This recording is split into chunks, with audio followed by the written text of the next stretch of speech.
Et pour plus d'explications, mesdames et messieurs, sur ce sujet, nous avons le plaisir d'accueillir au bout du fil Madame l'ambassadeur Mona Omar, qui est ancienne ministre adjointe des Affaires étrangères. Votre Excellence, bonjour. Bonjour, bonjour. Alors, premièrement, quels sont, selon vous, les résultats de ce sommet Russie-Afrique qui s'est tenu le jeudi et le vendredi dernier et quels sont les plus importants résultats selon vous? Euh, je crois que les plus importants résultats, c'est plutôt un partenariat entre la Russie et les autres et les pays africains dans plusieurs domaines. Premièrement, le domaine de l'alimentation ou bien la sécurité alimentaire. Oui, Et ça, c'est très important pour les pays africains oui. qui ont beaucoup souffert à cause de ce qui s'est passé entre l'Ukraine et la Russie à propos du blé et des céréales dont ils ont besoin.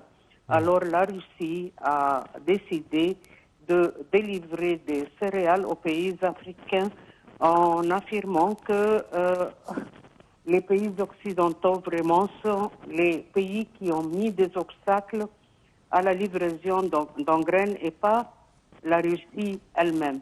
Alors elle a promis de délivrer à 6 pays africains gratuitement les céréales et aux autres pays africains, s'ils veulent vraiment, avec un principe commercial, elle est prête à faire ça.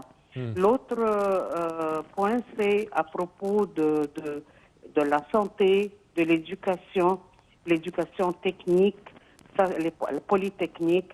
Ça, c'est aussi un point très important pour les Africains. Oui. La Russie a promis à propos de l'énergie et ils ont beaucoup parlé à propos des investissements russes dans le continent africain et spécialement avec l'Égypte qui est l'un des pays le plus un grand récipient Oui. des investissements russes. Je crois aussi qu'on a beaucoup parlé de la paix et la sécurité. La Russie a parlé de néocolonisation et dans le communiqué final, final, ils ont beaucoup parlé à ça et que les pays africains désirent avoir des compensations pour ce qu'ils ont subi durant la colonialisation européenne. Oui.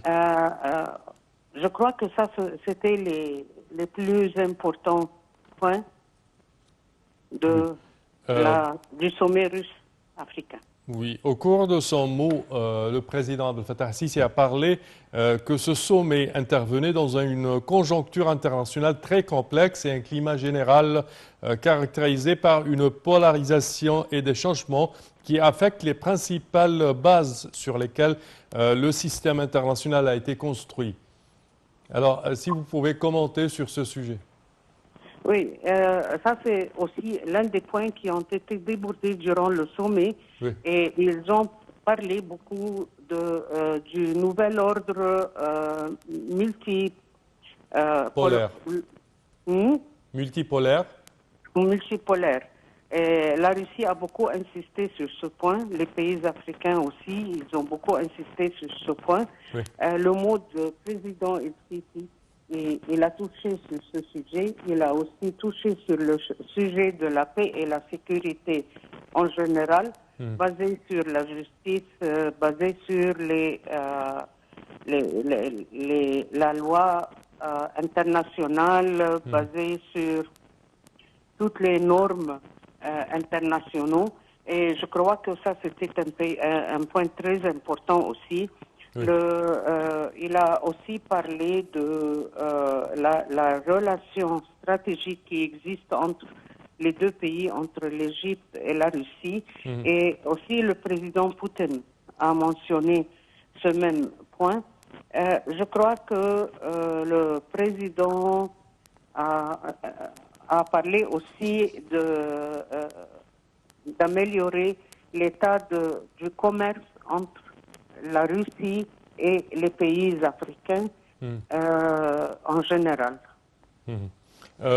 Parmi également ces sujets figure également un sujet dont vous avez parlé tout à l'heure concernant le protocole de commerce céréalier duquel s'est retirée la Russie et quand même il me semble qu'il y a une solution à cette crise pour les pays africains qui a été promulguée au cours de ce sommet. Oui, et c'est comme j'ai dit au début, ça Oui. c'était le premier point que le président russe dont le président russe a parlé au début. Et il a parlé de cet accord et il a accusé les pays occidentaux qu'ils sont la raison derrière les problèmes qui se sont passés à cause de cet accord. Les autres, moi j'ai vu d'autres commentaires de l'autre côté qui ont accusé la Russie de prendre les Africains comme une excuse, comme ça ils peuvent faire la dominance ou bien le monopole des céréales dans le monde après avoir détruit beaucoup d'infrastructures en Ukraine qui était pour le portuaire des céréales. Quand on parle de la Russie, on parle des relations entre l'Égypte et la Russie. Le président Abdel Fattah el-Sisi a félicité le président russe de la 80e anniversaire des relations entre les deux pays, entre l'Égypte et la Russie. Comment pouvez-vous les décrire quand même, ces relations entre l'Égypte et la Russie? Les relations entre l'Égypte et la Russie, comme on sait nous tous, ce sont des relations historiques qui ont commencé en août, ça fait 80 ans, et ce sont des relations diverses dans les domaines militaires, dans les domaines intellectuels, dans les domaines de l'éducation, dans tous les domaines. Il y a aussi beaucoup de projets d'investissement qui sont ici en Égypte, comme El Daba, le projet de El Daba, la région libre russe pour le commerce qui va vraiment alimenter tous les pays africains avec des produits et des produits égyptiens. Et je crois que on a aussi des relations dans le domaine, je ne crois pas, je sais qu'il y a des relations politiques dans la plupart des cas. Oui. On a les mêmes positions avec les Russes qui nous ont supportés à travers l'histoire, par exemple, pour le Haïdam, le barrage. Le haut barrage, oui. Le haut barrage. Ils nous ont supportés quand les États-Unis avaient déçu nos aspirations. Oui. Et il y a beaucoup de positions entre l'Égypte et la Russie qui fait de la Russie vraiment un ami pour l'Égypte. On a des relations stratégiques, comme on a dit, au plus haut niveau. Comme vous voyez, c'est le président même qui va pour participer au sommet. C'était l'autre sommet, le premier sommet en 2019. C'était aussi la présidence de l'Égypte pour l'Union africaine. Alors c'est nous, avec la Russie, qui ont embauché ce partenariat entre l'Afrique et la Russie.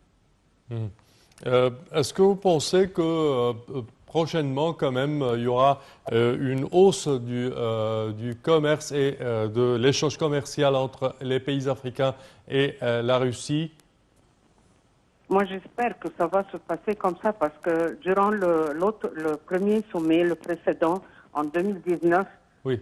On avait promis d'avoir 40 milliards de dollars oui. comme volume de commerce entre l'Afrique et la Russie. Ce qui s'est passé, c'est que maintenant, on a seulement 18 milliards et le reste on n'a pas encore achevé.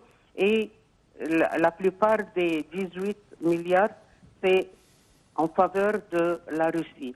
Alors j'espère que vraiment pour ce second sommet, d'autres figures seront présentes, mais j'espère que ça sera des produits finaux et pas seulement des matières premières qui sont exportées de l'Afrique vers la Russie, parce que Oui. ce n'est pas ce qu'on veut. On veut plutôt industrialisation dans les pays africains et valeur ajoutée à nos matières premières. De point de vue stratégique et pas stratégique dans la région, plusieurs crises en Afrique sont toujours actives. Alors, est-ce que vous pensez que la Russie peut vraiment aider à résoudre plusieurs conflits déjà en Afrique? Euh, elle peut aider, mais Oui, pour résoudre, ça doit être les Africains eux-mêmes. certes. Pour moi, ni les États-Unis, ni l'Occident, ni la Russie, ni la Chine, c'est seulement les Africains qui peuvent résoudre leurs problèmes, Oui. et spécialement les conflits qui ont des racines vraiment historiques qu'on doit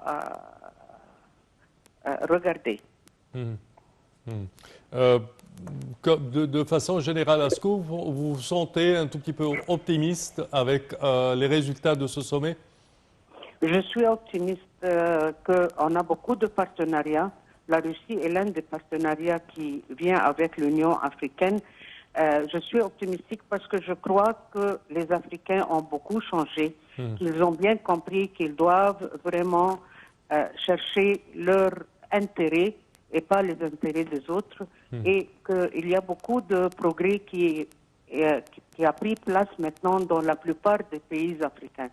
Je suis optimistique et je crois que la compétition qui prend place maintenant entre les grandes puissances dans le monde sur l'Afrique, nous, on doit être plus intelligents et faire de sorte que c'est nous qui gagnons. Très bien. Madame l'ambassadeur Mona Omar, nous tenons à vous remercier énormément de vos explications. Merci à vous. Je répète que vous êtes ancienne ministre adjointe des Affaires étrangères. Merci à vous. Chers téléspectateurs, une petite pause et je vous retrouve tout de suite après.